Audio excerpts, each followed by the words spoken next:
যদি বলতে পারতাম এবার পত্রিকার মধ্যে প্রথম পৃষ্ঠা ছাপা হবে না আগ্রাবাদ পানির তলে চলে গেছে, এখানে রিক্সা নৌকা করে রিক্সা চলতেছে, এরকম দৃশ্য আমরা দেখবো না, তাহলে বললাম যে একটা কাজ হয়েছে। এগুলো কিছু হবে না, এটা এই ছবি আবার দেখবো, এই রিপোর্টে আবার আসবে, তাহলে এবার আগ্রাবাদে পানি দেখবো না আমরা। নিশ্চয় অনেক কাজ হয়েছে, আমি বলছি যে নেট রেজাল্ট যাতে মানুষ দেখেছে এটার ফলে এই হয়েছে, এটা আমাদের বুঝতে হবে। আমরা না হলে আগে একই কাহিনী বলে গেলাম, এত কাজ খরচ করা হলো, এত কিছু হলো, এবার এই পানির তলে পড়ে ছেলে মেয়ে মারা যাবে না, যেহেতু খালা এত এত বিশাল গর্ত হয়ে গেছে, এখানে এই পানির ভিতরে যখন জমবে সেই পানির তলে পড়ে মরে গেল। এগুলো কতটা কমাতে পারবো? গত বছরের যে স্ট্যাটিস্টিক্স, সে বছর গত বছরের স্ট্যাটিস্টিক্স থেকে এই বছরের স্ট্যাটিস্টিক্স অন্তত 50% কম হবে, তাহলে বোঝা যায় না কিছু একটা কাজ হয়েছে। যা যত আইটেম আছে এবারে এই বছর এই জলাবদ্ধতার কারণে এই ঘটনা ঘটেছিল, গতবার এত এত অ্যাক্সিডেন্ট হয়েছে, এত মুখ হয়েছে, স্ট্যাটিস্টিক্স আমাদের কাছে আছে।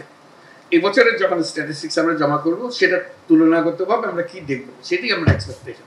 আজকে যদি আমরা আলাপ করে যাই, সেটা আমরা লক্ষ্য করবো যে এটা হচ্ছে কিনা, না হলে বলবো যে এত পানি গেল, টাকা গেল, সবকিছু গেল, কাজ করলো না।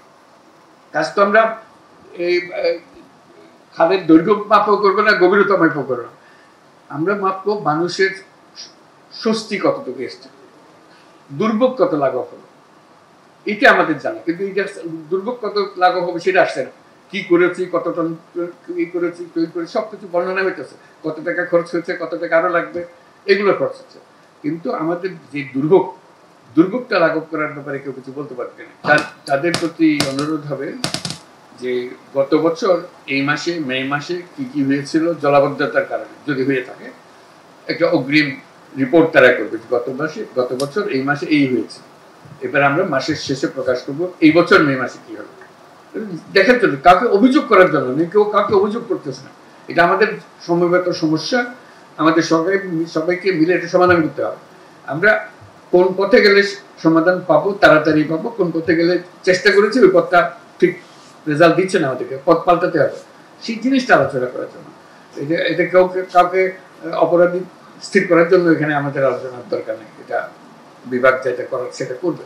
আমরা ভুক্তভোগী হিসেবে, চট্টগ্রামবাসী হিসেবে আমরা এটার থেকে পরিত্রাণ কিভাবে পাচ্ছি, এটার পরিমাপ হবে।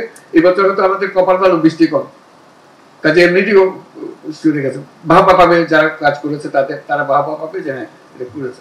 তবু আর এমন হলো যে কপাল খারাপ, গত বছর অনেক বেশি বৃষ্টি হয়েছে, কাজে গত বছর আরো খারাপ হয়েছে। তো সেটাও বিবেচনায় নিতে হবে যে এটার ফলে আমরা কি পেলাম, অ্যাসেসমেন্টটা করা।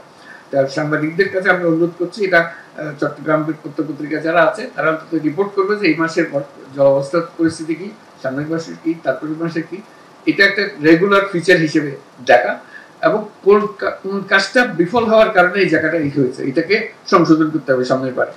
কাজে আমরা যদি পর্যবেক্ষণ গুলো না দিই, একই কাজ আগের মতো হতে থাকবে। আর যারা বিশ্ববিদ্যালয়, যারা গবেষণা প্রতিষ্ঠান আছেন, তারাও এটাকে অবজার্ভ করবে। এটা সবার সমস্যা, সবাই আমরা যেন সম্ভবতভাবে সমাধান দিতে পারি। এখানে বিভিন্ন লেভেলের সরকার আছে, তারপর সরকারি প্রতিষ্ঠান আছে, লোকাল গভর্নমেন্ট আছে, কার কি দায়িত্ব থাকলে এটা সুসম্বন্ধিত হতে পারতো, এখানে হচ্ছে না, এরকম কিছু আসে কিনা, বা ঢাকার থেকে রাষ্ট্রীয়ভাবে যা যা করণীয় সেখানে কি কি ঘাটতি আছে, এই কারণে এগুলো যাচ্ছে না। ঘাটতিগুলো আমাদের যদি আইডেন্টিফাই করি তাহলে আমাদের জন্য সুবিধা হবে চিন্তা করতে। এটা বিভিন্ন প্রতিষ্ঠানগুলো, এখানে যারা আছে লোকাল গভর্নমেন্টস প্লাস বিভিন্ন অর্গানাইজেশন, এমনকি বেসরকারি প্রতিষ্ঠান, তাদেরও একটা দায়িত্ব আছে। সবাই মিলে এই বিষয়টা হলো জলাবদ্ধতা, এটার পেছনে কি করলে আমরা ভালো করতে পারতাম ভবিষ্যতে, এটা আমাদেরকে যদি গাইড করি তাহলে আমরা সেটা নোট করবো। না, শিক্ষা প্রতিষ্ঠান অত্যন্ত গুরুত্বপূর্ণ জিনিস। ব্যক্তিগতভাবে আমার, কারণ আমি নিজে চট্টগ্রাম মিউনিসিপ্যালিটির স্কুল সিস্টেমের ছাত্র, সেখান থেকে প্রাইমারি স্কুল পাস করছি আমি। তো কাজে আমি জানি যে এটা কত গুরুত্বপূর্ণ জিনিস। বহু ছাত্র তাদের জীবনের প্রথম ধাপ লেখাপড়ার সুযোগ পেয়েছে এই মিউনিসিপ্যাল স্কুল সিস্টেমটা থাকার কারণে। বিশেষ করে চট্টগ্রামে স্কুল সিস্টেমটা বেশ ওয়েল অর্গানাইজ ছিল সে সময়, এখন কি অবস্থায় আছে জানি না, সেটার বেনিফিটটা আমি ছাত্র হিসেবে পেয়েছি। আর যেটা বলছিলাম যে আমাদের অন্যান্য প্রতিষ্ঠান কি ভূমিকা রাখতে পারতো, কি হলে ভালো হতো, সেটাও যদি কেউ আমাদেরকে সাজেশন দেয়। যেহেতু জলাবদ্ধতা, এটা পরীক্ষার রেজাল্ট বের হবে কিছুদিনের মধ্যে, তার আগে আমরা জেনে যাই কি হবে, কি করলে আমরা ভালো করবো ভবিষ্যতের জন্য। চট্টগ্রাম এটা বাংলাদেশের অন্য আরেকটা শহরের মতো না, এটা মনে রাখতে হবে। চট্টগ্রামের স্ট্যাটাস ভিন্ন, কারণ এটা ব্রিটিশ আমলের একটা শহর, এবং ব্রিটিশ আমলে ব্রিটিশ ভারতের যে উল্লেখযোগ্য যে কটা শহর ছিল তার মধ্যে চট্টগ্রাম একটা। চট্টগ্রাম অনেক কাজে নেতৃত্ব দিয়েছে ব্রিটিশ আমলে, এবং সরকার এখানে মিউনিসিপাল কর্পোরেশন ছিল, তখন মিউনিসিপ্যালিটি ছিল, তাদের কাজ করব, এবং এখানকার স্কুল কলেজের কৃতিত্ব সব মিলিয়ে এটা গুরুত্বপূর্ণ স্থানে ছিল সেই আমলে, পাকিস্তান হওয়ার আগে। পাকিস্তান আমলেও চট্টগ্রামের এটা বিশেষ মর্যাদা ছিল, বিশেষ বৈশিষ্ট্য ছিল, তার অনেক দিকে তার সাফল্য ছিল।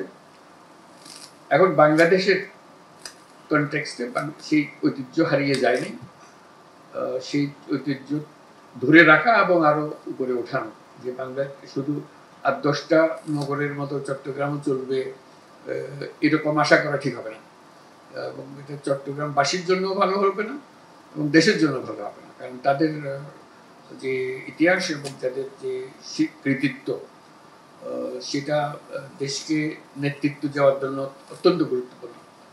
কাজেই সব ক্ষেত্রে দেশের বিভিন্ন কাজে আজকে যে জলাবদ্ধতাটা সিম্বলিক, এটা একটা সমস্যা, এটা কেন্দ্রীয়ভাবে সমাধানের বিষয় না, এটা হলো যে স্থানীয়ভাবে সমাধানের বিষয়। আমরা যে স্থানীয় সরকারের উপরে গুরুত্বের কথা বলে এসেছি একদিন ধরে, এখন সেটা বাস্তবে কার্যকর হচ্ছে, যে কারণে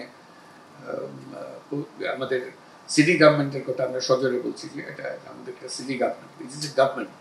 কাজে তার দায়িত্ব এবং সেটা দায়িত্ব পালন, তার ক্ষমতায়ন সবকিছু মিলে তার মূল ক্ষমতা হলো তার নগরবাসী, নগরবাসীর সম্মিলিত শক্তি হলো নগরের শক্তি। কাজে নগরবাসীকে মোবিলাইজ করে সমস্যার সমাধান করা, এবং চট্টগ্রামে যে শক্তি আছে অন্য কোনো জেলাতে অত শক্তি নাই, জেলা শহরের কথা বলছি, এই শক্তি নেই।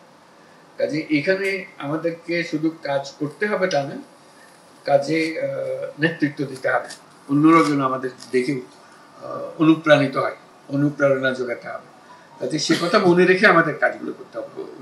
ওটা ওই এই কারণে নয় শুধু তো তাদের দেখানোর জন্য করছে তা না, আমাদের অতীতকে স্মরণ রেখে যে আমরা বরাবরই এটা করে এসেছি, আমাদের সেই ক্ষমতা আছে চট্টগ্রাম নগরের মধ্যে, সেই ক্ষমতা আছে, যে ক্ষমতা আমরা ইচ্ছে করলে প্রকাশ করতে পারি এবং দৃষ্টান্ত স্থাপন করতে পারি। অনেক দৃষ্টান্ত কেন্দ্রীয় সরকারের জন্য শিক্ষণীয় হবে, যে এটা আমরা করেছি, দেখেন আমরা সারা দেশেও করতে পারেন, আমরা এটা করে থাকি। নমুনা যদি করে ফেলতে পারে তাহলে সেটা কেন্দ্রীয় সরকার অনুসরণ করে অন্যান্য জেলাকে অনুপ্রাণিত, অন্যান্য শহরগুলিকেও অনুপ্রাণিত করতে পারে। আমি সেই ভূমিকাটার কথাটা বিশেষ করে মনে করিয়ে দিচ্ছি। এখানে যে সমস্ত ইনস্টিটিউশনস আছে, যে সমস্ত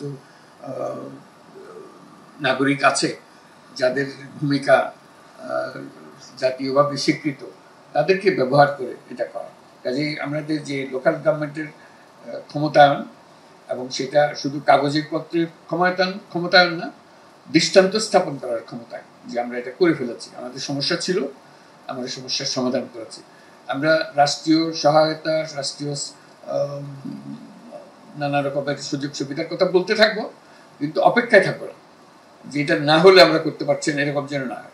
এটা কি তাহলে আমার মনে হলো যে চট্টগ্রাম তার দায়িত্ব পালন করেছে এবং পালন করতে থাকবে। জলাবদ্ধতা একটা সিম্বলিক প্রবলেম, এটা কঠিন প্রবলেম, অনেকে স্পর্শ করে, মানুষকে খুব কাতর করে সমস্যা। এই সমস্যার সমাধান করেই আমরা একটা দৃষ্টান্ত স্থাপন করতে পারি যে এরকম একটা কঠিন সমস্যা আমরা স্থানীয়ভাবে, স্থানীয় সরকারের মাধ্যমে, আমাদের নাগরিকদের উদ্যোগে আমরা এর সমাধান করতে পারি। আমরা চেষ্টা করছি কেন্দ্রীয় সরকারের থেকে উপদেষ্টা মহোদয়কে পাঠিয়ে উৎসাহিত করার জন্য যে সমস্ত প্রজেক্ট হাতে নেওয়া হয়েছে সেগুলো যাতে দ্রুত সম্পন্ন হয়, যাতে কাজের সময় যেন দেখা যায় যে এটা কাজে লেগেছে, এটাই প্রমাণ করার জন্য। আমাদের একটা দ্বিতীয় বিষয় আছে, সে বিষয়ে যাই। সেটা হলো যে আমাদের নেক্সট একটা সড়ক নির্মাণের ব্যাপারে। সবার সঙ্গে আলাপ হলো, ওটা ভালো, অনেক কথা শুনতে পারলাম। আজকের বৈঠকের মূল বিষয়টা ছিল সবার সঙ্গে যোগাযোগ করা, যে বিশেষ করে আশু যে সমস্যাটা, জলাবদ্ধতার যে সমস্যাটা, সেটা নিয়ে কি করা যেতে পারে। এটা এখানে সমাধান হয়ে যাবে না, এবার খুব ক্লোজলি মনিটর করতে হবে যে কি হচ্ছে, প্রতিদিন কি হচ্ছে, যাতে করে এটা সংশোধনমূলক যা যা করা যায় সেটা করা। যে ব্যবস্থাগুলো আমরা নিচ্ছি সেগুলো যের পেছনে লেগে থাকি, যে যার যার থিওরি অনুসারে, যে যাই হোক আমরা এইভাবে করে যাবো, ওরকম যেন না, আমরা সংশোধন করার সুবিধা পাই। এটা এখন আমরা যেটা করলাম সেটার ফলাফল বের হবে, ফলাফল বের হওয়ার মাধ্যমে আমরা খুব ঘনিষ্ঠভাবে ফলাফলগুলোকে দেখবো, যাতে করে সংশোধন করে যেগুলো ভুল করেছি সেই সংশোধন করে ভবিষ্যতে সমস্যার সমাধান করতে পারে। চট্টগ্রামের কি ভালো হবে মন্দ হবে সেটা চট্টগ্রামবাসীদের হাতে, বিশেষ করে। তবে চট্টগ্রামের ভালো হলে দেশেরও ভালো, এটা অঙ্গাঙ্গিভাবে জড়িত। চট্টগ্রামের যে অবস্থান সারা বাংলাদেশের অর্থনীতি এবং সমাজের সব দিকের বিষয়ে, এর ফলে চট্টগ্রামের কোনো ভালো হলে সেটা দেশের মঙ্গল হবে। বিশেষ করে আমাদের যত আন্তর্জাতিক সম্পর্ক, বন্দর, যে জিনিসপত্র আনা নেওয়া চট্টগ্রাম বন্দর দিয়ে হবে, এবং চট্টগ্রাম বন্দরের যত উন্নতি হবে দেশেরও তত উন্নতি হবে। আমি একটু আগে বলে আসছিলাম এক জায়গাতে, যে চট্টগ্রাম বন্দর হলো বাংলাদেশের অর্থনীতির হৃৎপিণ্ড। এটাকে যত মজবুত করতে পারবে হৃৎপিণ্ড, যত বড় করতে পারবেন অর্থনীতি, তত মজবুত হবে, তত বড় হবে। কাজে এটাকে অবজ্ঞা করে, এটাকে অবহেলা করে, এটাকে ফেলে রেখে বাংলাদেশ অগ্রসর হতে পারবে না। কাজে এটা আমাদের সবার দায়িত্ব, এই চট্টগ্রামের প্রথমে বন্দরের দিকে নজর দেওয়া, তারপর বন্দর প্রসঙ্গে বাকি সবকিছু এসে যাবে। এবং বন্দর বলতে এখন চট্টগ্রাম শুধু এই জায়গাতেই আছে, বন্দর বলতে আমরা একবারে কুমিরা থেকে মাতারবাড়ি পর্যন্ত এগুলো সব বন্দরের একটা রাস্তা হয়ে যাবে। এটা যত বন্দর আমরা বানাতে পারবো, যত টার্মিনাল আমরা বানাতে পারবো, ততই আমাদের ভবিষ্যতে দুয়ার খুলে যাবে। আমাদের পরিকল্পনা হলো সেই দুয়ারটা খুলে দেওয়া এবং প্রস্তুতি নেওয়া, যাতে করে সেগুলো আমরা বাস্তবায়ন করতে পারি। যে রাস্তাঘাটের কথা বললেন, এগুলো ওই বন্দরের মধ্যে সবকিছু এসে যাবে। এটা পুরো জিনিস এখানে এক মাথার থেকে চট্টগ্রামের উত্তর থেকে দক্ষিণ পর্যন্ত আগাগোড়া, এখানে কেউ বাদ যাবে না। সম্পূর্ণ নতুন ভঙ্গিতে চিন্তা করতে হবে, নতুন ভঙ্গিতে তৈরি করতে হবে। সেই যে বিশাল অর্থনৈতিক কথা আমরা চিন্তা করছি বাংলাদেশে, সে সুযোগ আছে বাংলাদেশে। এমন না যে এটা আমরা জোর করে নিজেদের বোঝানোর চেষ্টা করছি, আমরা জোর করে বোঝানোর চেষ্টা নেই, এটা বাস্তবে সম্ভব এবং সেই পথে আমরা অগ্রসর হচ্ছি। আমরা কিছুদিন আগে দেখেছেন আমরা বিনিয়োগকারীদের আমন্ত্রণ করেছিলাম, বিডা সভাপতি এখানে আছেন, উনি আয়োজন করেছিলেন, যাতে করে সবাই দেশ বিদেশ থেকে এসে এখানে বিনিয়োগের জন্য প্রস্তুত হয়।